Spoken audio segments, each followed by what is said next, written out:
Yeah, look, apologizing for the slave trade achieves nothing. And all that it really does, it's never going to placate those who make the loudest noise over all of this. The race grifters who make their money from stirring up racial grievance and manufacturing, actually, are completely artificial grievances for the modern age. And so we have to ensure that we don't do things like this, which actually embolden enemies of Britain and the monarchy. It also somehow suggests that the modern royal family is somehow culpable for the sins of the past. But as we all know, the sins of the father cannot be meted on the son. Nobody today bears any responsibility or guilt for slavery, and no one today has any right to apologize or any ability to apologize for what's happened in the past. But it's important to note, His Majesty has not apologized for slavery. In the past, he's expressed his deep sorrow for the act of slavery, which is fine. It's not an apology. He's been very keen,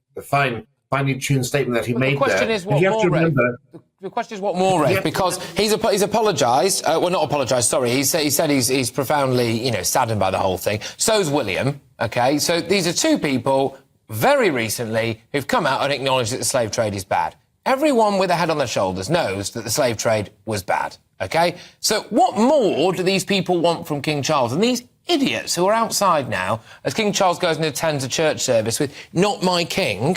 Not got a job, those things should say, I think. Why aren't they at work? But is this just part of a groundswell now of some kind of anti-monarchy group bubbling away just before the coronation?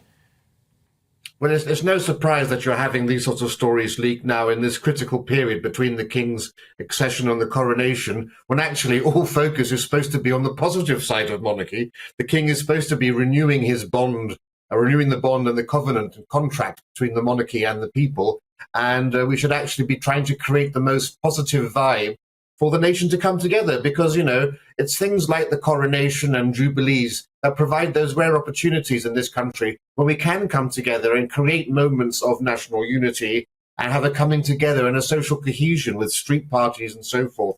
We don't have a national day like the French or the Americans or most of the world to celebrate every year. So these are the rare occasions when we can come together. So anything that detracts from that, be it Harry and Meghan shenanigans, or be it these stories about slavery or calls for abolition of the monarchy from Australia to Barbados, all of these things that distract. And you have to actually wonder why so many of our newspapers are so gleefully taking part in this, by which I mean The Guardian and The Independent, as well as the BBC. I mean, if you read the newspapers today, you would think that this document from the 1600s proves that Kensington Palace, which was under construction at the time that William III got this money, was built by slave money. But actually, if you look about it, King William III only got £1,000 from this, which in today's money is £163,000. An absolute drop in the ocean compared to the wealth that King William III had when he was building Kensington Palace. But you would also think, Rafe, no link between slavery and you would also think, and you would be forgiven for thinking this, especially if you were a bit younger and you were looking at some of the online stories now, which has got King Charles's face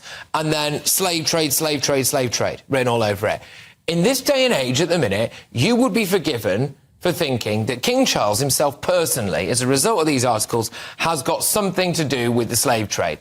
Look, just fill me in. Does the monarchy actually have anything to apologise for? Historically, doesn't matter how far back we go now, Rafe, does the monarchy have anything to apologise for? Has the monarchy been built off the back of slaves? Because people say we can't move on as a nation until we acknowledge our historic wrongs. So come on, what are we acknowledging?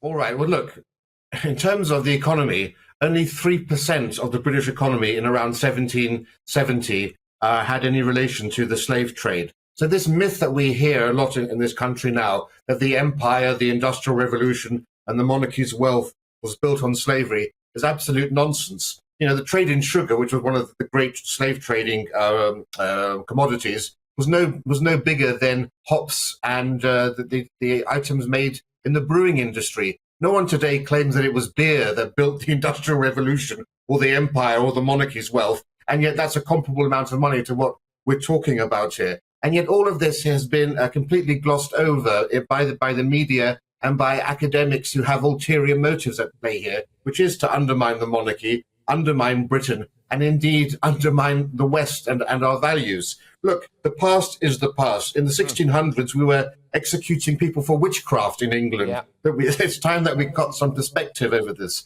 These are simply manufactured grievances, and those who are making this argument who don't have who essentially have very limited historical knowledge. Remember, it was King George III, as a teenager, who wrote a compelling essay saying slavery had no moral basis and was an abomination. It was King George III who signed the abolition of the slave trade bill in 1807, making Britain the first country leading the world in the abolition of the slave trade. It was his son who abolished slavery in the British Empire in 1833, and successive monarchs have actually been so progressive in terms of race relations compared to the average society of the time, from Victoria to Edward VII.